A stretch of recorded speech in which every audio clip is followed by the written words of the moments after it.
Praise the Lord.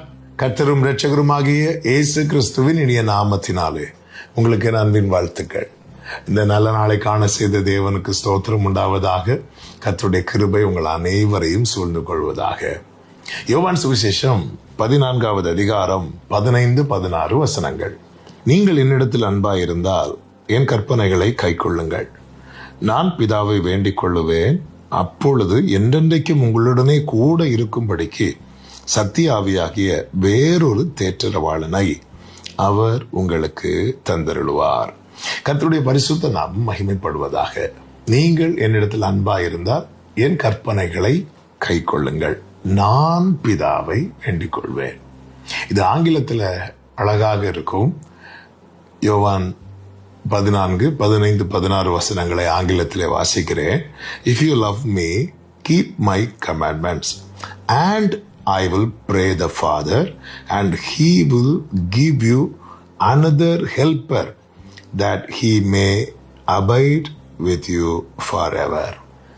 இந்த ரெண்டு வசனமும் தனித்தனி வெவ்வேறு வசனங்கள் அல்ல. இந்த ரெண்டு வசனமும் ஒரே வசனம். இங்கே என்ன சொல்லப்பட்டிருக்கிறது? நீங்க என்கிட்ட அன்பா இருந்தீங்கன்னா என் கற்பனைகளை நீங்க கை கொள்ள பார்ப்பீர்கள்.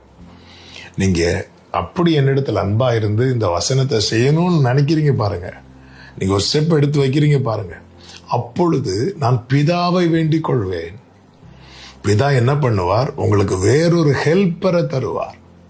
ஒரு காரியம் தெளிவாய் தெரிகிறது.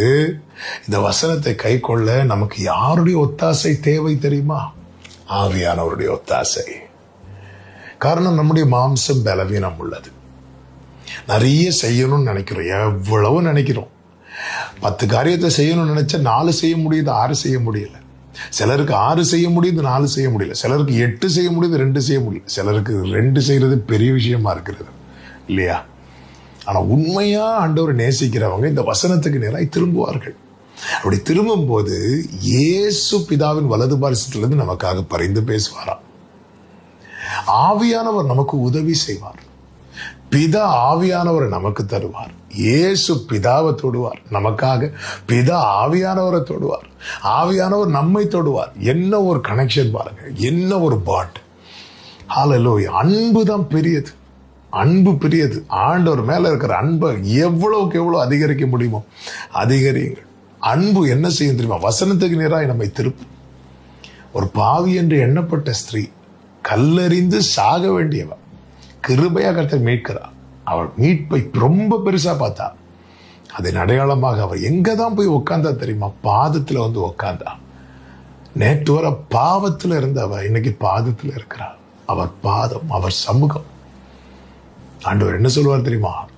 இவளிடத்தில் மிகவும் அன்பு கூர்ந்தாளே. மிகவும் அன்பு கூறுகிறவர்கள் இந்த வசனத்தை தங்கள் சுவாசமாக்கி கொள்வார்கள். அவங்களுக்கு இது கை கொள்வது ரொம்ப எளிது. எப்படி இது கை கொள்ள முடியும்? ஹெல்ப்பர், தேற்றரவாளன், ஆவியானவர் நமக்கு ஹெல்ப் பண்ணுவார். பரலோகமே நமக்கு சப்போர்ட் பண்ணும். ஆமென். அன்பு கூறுவோம். வசனத்தின்படி வாழ கர்த்தர் நமக்கு அனுக்கிரகம் செய்வார். செபிக்கலாமா? எங்கள் நல்ல தகப்பனே, இரக்கமுள்ள தேவனே, முழு உள்ளத்தோடு அன்பு கூற ஆவியானவரை உம்முடைய ஒத்தாசையில் இந்த வசனத்தை கை கொள்ள கிருபை தாரும். இயேசுவின் நாமத்தில் பிதாவே, ஆமென்.